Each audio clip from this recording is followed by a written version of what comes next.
मित्रों, आप सभी जानते हैं कि राजस्थान की जनता की व्यथा, वेदना और आक्रोश की अभिव्यक्ति करती हुई जन आक्रोश यात्रा 128 विधानसभाओं में से गुजर चुकी है और 10 जनवरी तक सभी विधानसभाओं में अपनी यात्रा पूर्ण कर लेगी। 1 से लेकर 14 दिसंबर के बीच जो जन आक्रोश यात्रा हुई, उसमें यदि चौपाल और नुक्कड़ सभाएं देखी जाएं तो 62,211 चौपाल और नुक्कड़ सभाएं हुई। अब तक इस यात्रा और सभा के कार्यक्रम के द्वारा 2.25 करोड़ जनता के साथ हम संवाद स्थापित करने में सफल हुए हैं। 92 लाख से अधिक लोगों को हम लोगों ने सरकार के विरुद्ध जो चार्जशीट यानी आरोप पत्र है वह दिया है। तो ऐसा ही नहीं, हमने जनता की समस्या को समझने का भी प्रयास किया है और 14.5 लाख जन शिकायतें भी हमें प्राप्त हुई हैं और अब तक 1,15,000 किलोमीटर का सफर या यात्रा तय कर चुकी है। परंतु इस यात्रा में आक्रोश की अभिव्यक्ति बहुत प्रखर रूप में दिखाई पड़ रही है। उसका कारण यह है कि पूर्व के वर्षों में जब भी कोई राजस्थान में आता था, जब हमारी सरकारें थीं, तो राजस्थान देश के लिए एक अत्यंत आकर्षक पर्यटन केंद्र भी है। राजस्थान की छवि यह रहती थी कि शांति, समृद्धि और भारत के राष्ट्रीय गौरव को प्रकट करता हुआ, दमकता हुआ राजस्थान होता था। आज 4 वर्ष के कांग्रेस सरकार के शासनकाल के बाद बदहाली, अराजकता और खतरनाक कट्टरता में दहकता हुआ राजस्थान दिखाई पड़ रहा है। इसके अतिरिक्त आक्रोश की बात इसलिए है कि राजस्थान की सरकार अपने आप में विश्वसनीयता के संकट की प्रतीक हो गई है। जो जो बातें उन्होंने कही थी, उसमें से कोई भी वादा उन्होंने पूरा नहीं किया, चाहे वो जवानों से बेरोजगारी भत्ते की बात हो या किसानों का सारा कर्जा माफ करने की बात हो या शांति और सुख शांति स्थापित करने की बात हो। बल्कि इसके उलट, जिसे आज राजनीति में क्राइसिस ऑफ क्रेडिबिलिटी कहते हैं, उसका सबसे बड़ा उदाहरण राजस्थान की सरकार ने दिया।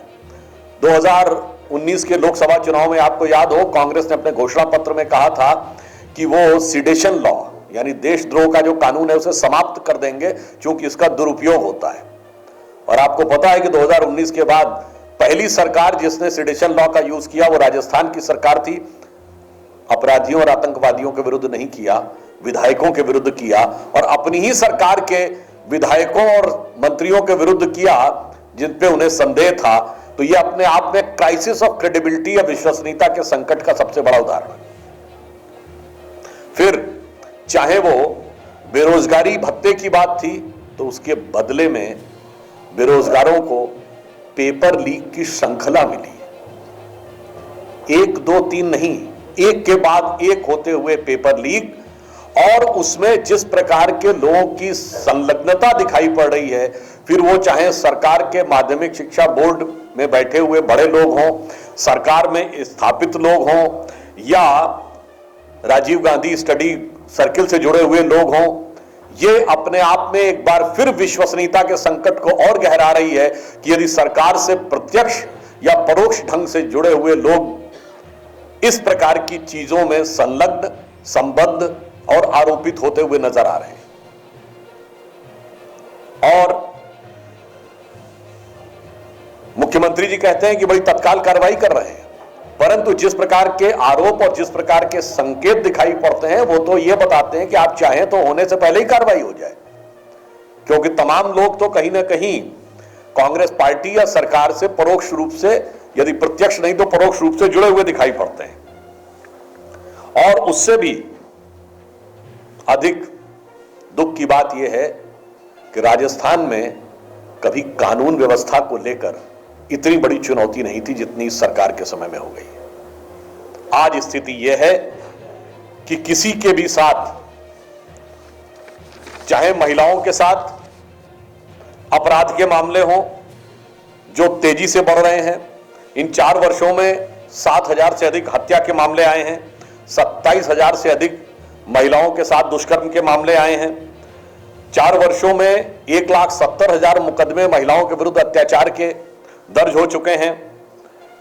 और इतना ही नहीं, एम्बुलेंस में महिलाओं के साथ दुर्व्यवहार और पुलिस के कार्यालय में ऐसी स्थिति कभी राजस्थान में कल्पना नहीं की जा सकती थी, जिस स्थिति में आज इस सरकार ने पहुंचा दिया है। फिर कट्टरपंथी शक्तियों को जिस प्रकार का प्रश्रय दिया गया है, जो हौसले बढ़ाए गए, चाहे पीएफआई जैसा संगठन जो बाद में प्रतिबंधित हो गया उसको रैली निकालने की परमिशन हो, या अत्यंत कट्टरपंथी शक्तियों के द्वारा किसी का सर काट देना, और उसके बाद ये वो सरकार है, उस पार्टी की सरकार है जो कहती है कि हम गांधी जी की विरासत के one and only exclusive whole sole copyright holder हैं। यानी गांधी की अहिंसा के एकमेव स्वघोषित स्वयंभू उत्तराधिकारी इतनी घनघोर हिंसा के बाद मुंह में दही जमा कर बैठते हैं, और फिर जनता के मन में आक्रोश उठना बहुत स्वाभाविक और सहज हो जाता है। और इसलिए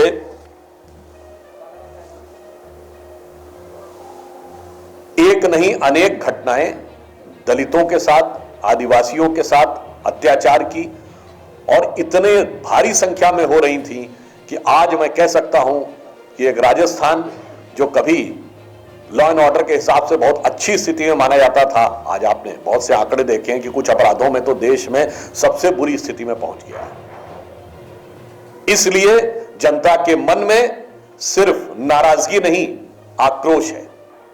और इतना ही नहीं, आक्रोश तब बढ़ जाता है जब यहां के कोई मंत्री ये शब्द बोलते हैं कि यहां ये घटनाएं इसलिए हो रही हैं क्योंकि यह मर्दों का प्रदेश है, और सर कटने पे वो मर्दानगी धरी की धरी रह जाती है।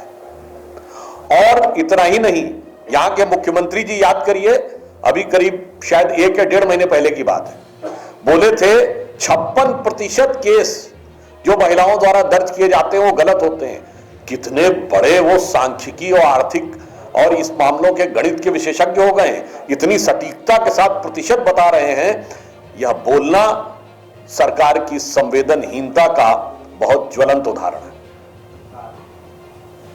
तीसरी बात हम यह कहना चाहेंगे कि पेपर लीक के मामले में राजस्थान कांग्रेस ने भी एक बहुत बड़ा रिकॉर्ड बनाया है। एक पेपर लीक हो गया था कांग्रेस के राष्ट्रीय अध्यक्ष का, और वो पेपर लीक हो गया कि अशोक गहलोत जी राष्ट्रीय अध्यक्ष बनने वाले हैं। उसके बाद इस पार्टी ने जो उदाहरण प्रस्तुत किया वो आपको भारत की राजनीति में नहीं मिलेगा। यानी जो संभावित राष्ट्रीय अध्यक्ष था वो बागी हो गया। अद्भुत उदाहरण, किसी पार्टी में नहीं मिलेगा। और इतना ही नहीं, पार्टी के प्रदेश अध्यक्ष भी उसी श्रेणी में आ गए, विधानसभा अध्यक्ष जी भी उसी श्रेणी में आ गए। जो लोग ऑब्जर्वर बन के आए उनसे कोई मिलने नहीं गया। ऐसी बेबसी केंद्रीय नेतृत्व की देखने को नहीं मिलेगी। और कोई किसी के बारे में अपशब्द बोलने लगा तो कोई किसी के बारे में कहने लगा कि ये एजेंडा से आए हैं, तो दूसरे ने कहा किसी के, मैं नाम नहीं ले रहा हूं, बड़े नेताओं के, उन्होंने कहा इनके दिमाग के अलाइनमेंट बिगड़ गया है। ये क्या था? ये आंतरिक लोकतंत्र का उदाहरण था। अद्भुत आंतरिक लोकतंत्र है। ऐसा कंफ्यूजन आपने कभी नहीं देखा होगा। राहुल गांधी जी ने इंटरव्यू दिया कंफ्यूजन को लेके, और वो अधिक महत्वपूर्ण इसलिए हो जाता है कि जयपुर की धरती से ही कंफ्यूजन की पहली शुरुआत हुई थी। आपको याद है ना, अप्रैल 2021 में जयपुर में महंगाई पर रैली और भाषण हिंदुत्व पे। पहले तो वो हिंदू बनाम हिंदुत्व में ही कंफ्यूज रहते थे, और महंगाई बनाम हिंदुत्व में भी कंफ्यूज हो गए, अर्थव्यवस्था में भी कंफ्यूज हो जाते हैं। भारत मोबाइल का सबसे बड़ा एक्सपोर्टर बनता है, वो कहते हैं मैन्युफैक्चरिंग नहीं हो रही है। हम विमान वाहक युद्धपोत बना लेते हैं, वो कहते हैं कुछ बन नहीं रहा है। और होंगे क्यों नहीं? इंटरव्यू लेने वाला व्यक्ति जो एक बड़े प्रख्यात अभिनेता हैं, जिन्होंने बहुत अच्छा अभिनय किया है, गेटअप बदलने के उनके कई अभिनय अविस्मरणीय हैं, और एक गेटअप बदले हुए नेता के साथ इंटरव्यू, और किस व्यक्ति के द्वारा जिसको यह नहीं पता था कि चोल राजा हिंदू थे। कंफ्यूजन की कितनी पराकाष्ठा है, और कंफ्यूजन ऐसा कि राजस्थान में भी उस कंफ्यूजन को लेकर खूब घमासान हुआ। यही नहीं पता लग रहा है कि राजस्थान के जहाज को 2 पायलट चला रहे हैं, एक डायरेक्शन में लेना चाह रहा है, दूसरा दूसरे डायरेक्शन में ले जाना चाह रहा है। इसको चला कौन रहा है? और दोनों एक दूसरे के ऊपर कितने सुंदर सुंदर शब्दों की पुष्प वर्षा कर रहे हैं, वह भी आपको दिखाई पड़ रहा है। तो दुख की बात यह है कि राजस्थान की जनता के समस्याओं के निवारण से ज्यादा राजस्थान की कांग्रेस की सरकार आपस में एक दूसरे के विरुद्ध स्कोर सेटल करने में अधिक लगे हुए हैं, चाहे आपसी गुटबाजी हो या केंद्र के साथ टकरार हो। यानी यहां भी रार ठनी हुई है और केंद्र से भी टकरार ठनी हुई है। इसीलिए राजस्थान की जनता पूरी तरीके से सफर कर रही है। और हम यदि एक पंक्ति में कहना चाहें तो अशोक गहलोत जी की कांग्रेस सरकार के राज में नौजवान परेशान, किसान हैरान, अर्थव्यवस्था, कानून व्यवस्था के कारण जनता बुरी तरीके से हलकान, और आइडियोलॉजी के नाम पर पाठ्य पुस्तकों में महाराणा प्रताप से ज्यादा अकबर महान। यह है 4 वर्ष का कांग्रेस सरकार का राजस्थान। इसलिए हमें इस बात पे पूर्ण विश्वास है कि इन सारी चीजों से जो आक्रोश जनता के मन में भरा हुआ है, जिसका हमने प्रकटीकरण इस यात्रा के दौरान देखा है, आगामी विधानसभा चुनाव में राजस्थान की जनता ऐसा जनादेश देगी कि आपके आसपास के जो 2 राज्य हैं, 2 जगह ऐतिहासिक जनादेश आया। एक तरफ है उत्तर प्रदेश, जहां 40 वर्ष से कभी किसी को बहुमत नहीं मिला था, और 1985 छोड़ दें तो 50-55 साल से कभी कोई सरकार लौट के नहीं आई थी। हम शानदार बहुमत के साथ वापस आए, एक इतिहास रचा। एक तरफ है गुजरात, जिसने 75 साल का सबसे बड़ा इतिहास रचा। तो हमें पूर्ण विश्वास है कि राजस्थान की जनता भारतीय जनता पार्टी के पक्ष में ऐसा अभूतपूर्व जनादेश देगी जो गुजरात और उत्तर प्रदेश से भी अधिक अनूठा। देश और दुनिया की हर बड़ी खबर के लिए सब्सक्राइब करें नवतेज टीवी, और पल पल के अपडेट्स के लिए बेल आइकन को दबाना ना भूलें, क्योंकि आपकी खबरों का भरोसेमंद साथी है नवतेज टीवी।